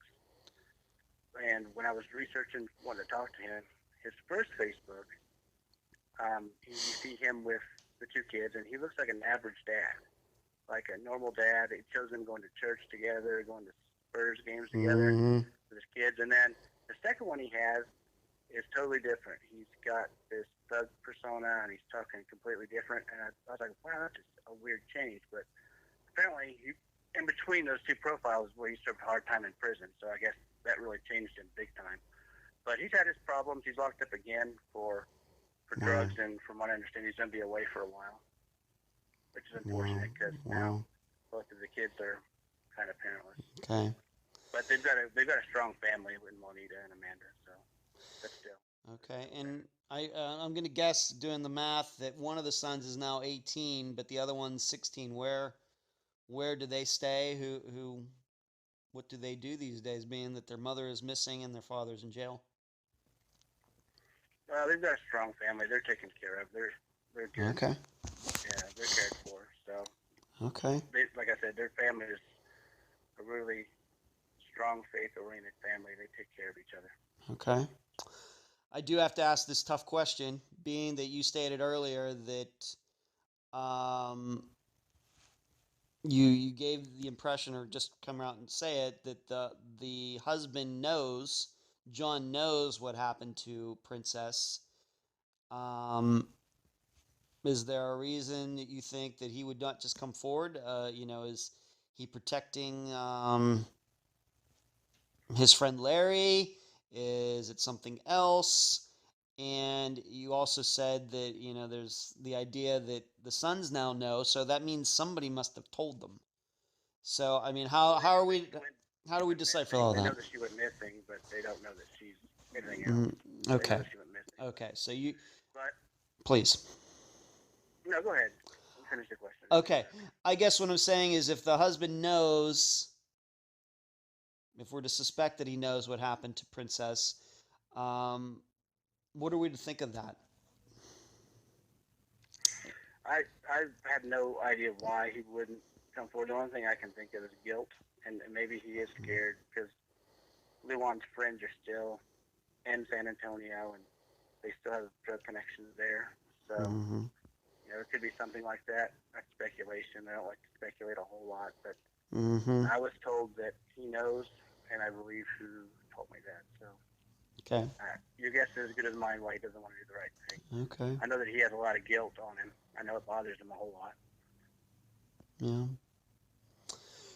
Well, we certainly have some different choices in this disappearance. And on top of everything else, it could be something totally different. That Richard had nothing to do with it, that Larry had nothing to do with it, and it could be something totally different. That's the problem with disappearances, I guess. Right? Yeah, I even put on my entry a graph of the San Antonio crime rate in the time frame that she went missing, and it's really not a safe. The area that she was in and the time that she was supposedly walking would not be a safe time. It was not safe at all for her to do that if she was a pregnant mom at that time. I mean, the crime rates are pretty high, so it's definitely a possibility that something unrelated could have happened to her too. So. Right. Okay. And we can't forget about the woman that she got into a fight with too, and her guy. That's a possibility too. So we have at least 3 good choices, plausible, I should say, choices in this disappearance. And they all have a reason that, you could look at them and think that they caused Princess's disappearance. Where does this case need to go, Anthony? You've talked about how you're trying to get more records. When did you apply for those records, and when do you think that you will get them? Let's maybe start there with that. I applied for the open record. I put an open records request in with San Antonio PD 3 months ago on this record, and it's still open. The one I requested prior to this, which was another case I featured recently, Beatrice Biella, I got hers in like less than a week. They're holding on to this one, which tells me a couple different things. Usually, when they don't want to do that, is they've done nothing with the case, and they don't want to let anybody know they've done nothing with the case, and that's why they don't want to give me the file. Or the tips that I called in prior that they're investigating, and they don't want to release the information because they're investigating it still, which is what I hope is happening. Mm-hmm. But it's taking way too long, and they won't give me an actual answer on why it's taking that long. So Mm-hmm. I'm gonna. I don't know if I'll ever see that file, to be honest with you, but I know how to fight that too. So. Okay. All right. So you've applied that for those records. It's been 3 months, and I want you to know that something we're doing behind the scenes. We have filed for some records in a different city in Texas, and we're having same frustrations as well regarding this, but it's a little bit different situation, I guess. But so I know about trying to wait patiently for records that you may never get. That's very difficult. What about you personally regarding this case? So you're waiting. What are you going to be doing? So you're waiting for those records, but you on your own is, going to be making any new phone calls, any new emailing new people regarding this case. What's the next step for you in this case? Well, in a little over a month, it's going to be the anniversary of her disappearing, 15 years. So I have contacted all the news stations in San Antonio. I've been in contact with a couple of different reporters, and I'm hopefully trying to get more and more attention on this so I can put some pressure on San Antonio, because that's another reason I reached out to you, and thank you for doing this. Hopefully this will start like a domino effect where it'll raise awareness and public interest to where it'll force them to actually follow up on leads that I gave them if they're not doing it already. But Right. I think this one's solvable, and I think we're close to a resolution, at least trying to bring her home. Mm-hmm. So I'm just trying to put as much pressure as I can for, San Antonio PD to do what they should do, what they should have done all the time. But. Let me ask this one more. Maybe this is a question I maybe should ask before, but I'm going to ask it now about Larry. After Princess disappeared, did Larry have any contact with her mother and her sister? Did he seem concerned that she went missing, given that I guess it's accepted that she was carrying his child? Did he seem concerned at all? Did he go over there and say, man, I'm really worried? Did he help in any searches? Even though I know his reputation about being a murderer and everything, but did he do anything to try to find the woman who is allegedly carrying his child? Nothing. He did nothing. And neither did her ex-husband at the time. He hasn't done anything either. Okay. And we know that, of course, Richard moved out of town. Okay. All right. I thought that was something that I forgot to put down in my notes that I wanted to ask you, but then it popped into my head. Any particular person that you've not had a chance to talk to yet regarding this case that you would like to? I mean, I guess there's maybe some people that you have not talked to, but, Richard, let's say Larry, anybody that pops to mind that you think you might have a chance to talk to that you haven't talked to regarding this case? I don't know what good it would do, but I'd like to talk to Larry Luan's brother, Shorty. And I know the people that I talked to know his actual name. His actual name's eluded me so far. And this just goes to show you how much people are scared of Larry and that people he ran around. The people that tell me these things won't tell me his name. So that just goes to show you these people are not ones to double cross or whatnot, I guess. I'm not scared of them. I mean, but, people that live in San Antonio, I understand. Okay. But, and her parents, her mom and her sister, they haven't really given me their opinion on what happened to Princess. It's a sensitive topic, so most of what I said here regarding the suspects is just me. Sure. It has nothing to do with them. Right. So I just wanted to make that clear. Right. Because, like I said, they fight for Princess every day, but they do their style's a little differently than mine. They have faith in the police department, and I don't at this point. So, but like I said, that the stuff that I say here is just me. It's not what anything they've said, opinion-wise. Okay. All right. So you've been working on this, like you said, from roughly the beginning of the year. Obviously, you're doing a lot of good work, Anthony. In how many cases? Let's now talk about a little bit more about your work. Just off the top of your head, how many cases now have you covered at the Crime Blogger 1983 website? How many roughly now? If you count the guest entries I've done on other blogs, it's around 51, I believe, was when I last checked. Wow. Wow, that's quite a bit. Yeah, it is. Do you feel yourself? I'm asking this because I know it's certainly a case. Because I guess the last time you and I talked about a disappearance, was Evelyn Hartley's case, which at that point probably I had covered. I'm going to say around 50 disappearances, maybe a little more than that, being that it was over a year. Unfound had been out just a little over a year, something around 50. I'm now up to 150. And do you find yourself starting to see those trends, starting to see things that you've covered in prior cases that you can apply to the one that you're working on now? How do you believe your education regarding missing persons cases is coming along, having written about them, so many now? It definitely teaches you a lot. You definitely learn things that you, like you said, you apply certain things to cases you're working on that you've done before on other cases. You learn it. I'm a lot better at it now than I was when I first started, for sure. So it's definitely a learning process. It's really fun. Mine are a little different, though. A lot of bloggers, and this is fine, they write the stories up and they're done with them. I try to assist in the resolution. So yeah, mine's a little different. But right. I get the feeling with your blog that yours are more like a continuing story. It's not like you write that story and then you move on. It's like it's continuing. Okay, here's the information I have now, and here's here's what I've written at this time, and then somewhere down the road you'll get more information and you add it to that. Whereas like you said, it seems more other bloggers, once they cover something, they never go back and update it, or something. Right.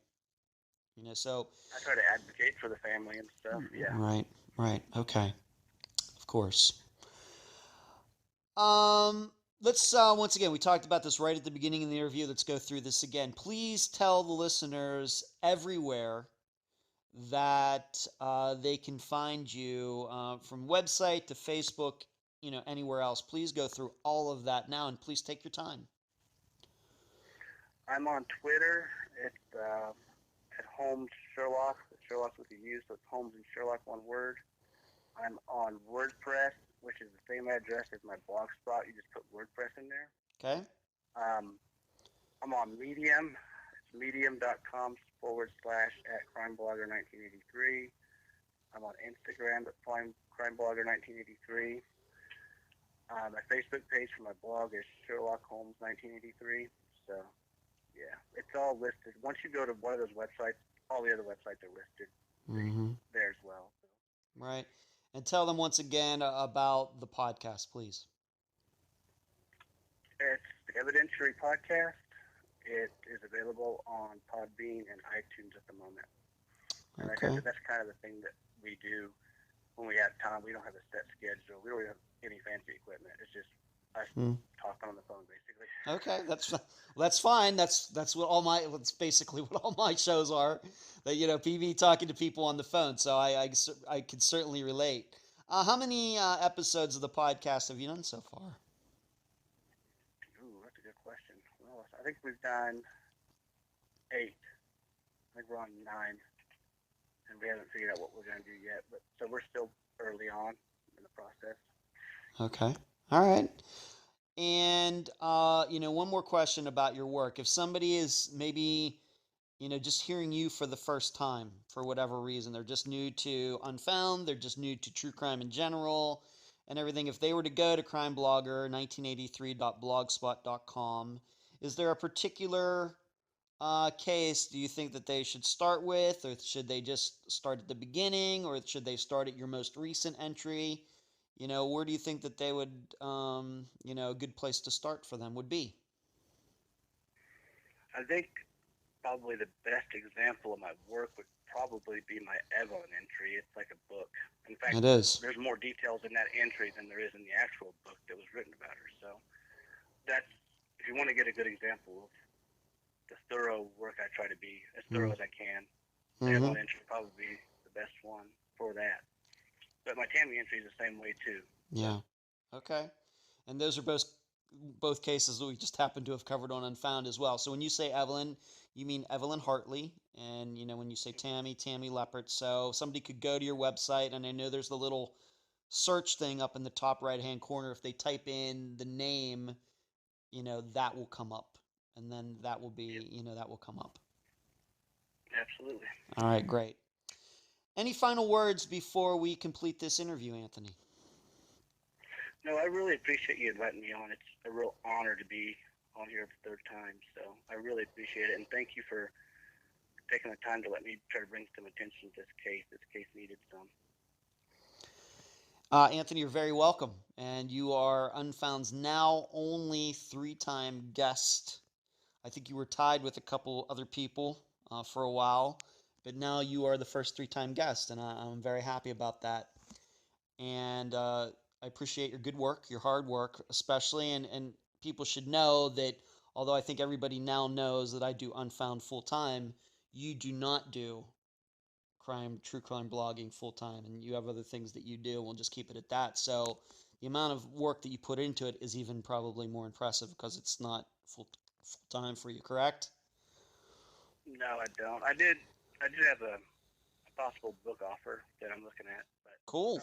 So if I do, that might be the first, but I don't, it's not a full-time. I do it full-time, but it's not like I can put 100% into it. I have other things I got to do too. Right. Well, that's that you're devoting your extra time to this is spectacular. And I appreciate you being on this episode of Unfound. Thank you very much, Ed. Thanks for having me. You're welcome. And that was my interview with Anthony from crimeblogger1983.blogspot.com. This is his 3rd appearance on Unfound, the most of anyone. He first visited us for Tammy Leppert's case in August 2017. Then later that year in November for Evelyn Hartley. I thank him for joining me and all of you on this episode. As you probably noticed, I did a lot more theorizing with Anthony than I usually do with guests on Unfound. I do that when bloggers or investigators are on the program because I want you to hear how they reconcile and try to explain the facts that are set before them, how they go about connecting the dots. And I think that may help some of you also form your own opinions. Plus, bloggers like Anthony or Heather at the Lost and Found blog, who was on Unfound a year ago, they do a lot of theorizing on their own websites. So I thought I should allow them to do that here as well. But I can assure you, nothing has changed here. When interviewing family and friends, Unfound will keep doing what it always does. Just the facts. Regarding Lucero's disappearance, this is one of those cases when just when you think you know what happened, you find out something about the cell phone info and Larry Lugin and his long and violent criminal record. Of course, the problem is there's no proof that he was the father of Lucero's unborn child. Yes, that's what Lucero said, but that's surely not conclusive evidence. Moreover, it's hard to understand why Larry would pick this night to kill Lucero. Or could it have simply been that Larry was angry she was at some other guy's apartment? If so, couldn't Lucero have predicted that? So why call Larry at all? I really don't know. And until this case is solved, we'll probably never know. But probably the most glaring part of this disappearance is how Richard Chavez is not seen as a suspect by police, despite Lucero's blood in Richard's apartment. Yes, I know, she got into a fight at the party. Well, if she's still bleeding at Richard's apartment, enough that it can be seen when the police search the apartment days later, how bad were these injuries Lucero sustained? If they were that bad for her to be bleeding hours later, then shouldn't Richard have taken her to a hospital, especially since she's a pregnant woman? What if the baby was injured? Of course, maybe the blood didn't come from the fight at all. Maybe it came from something else, which I'm sure is a theory many of you will embrace, which makes him not being considered a suspect even stranger. But the way I see it, if Lucero was bleeding from the fight with that woman, and since Richard didn't take Lucero to the hospital, he put this princess in peril, whether he caused the disappearance or not. I'll leave the rest of the theorizing up to you. And that's the program. If you found it informative, please go to the app that you use to listen to Unfound and give this podcast a nice review. I thank you for listening. I'm Ed Densel, and you've been listening to Unfound.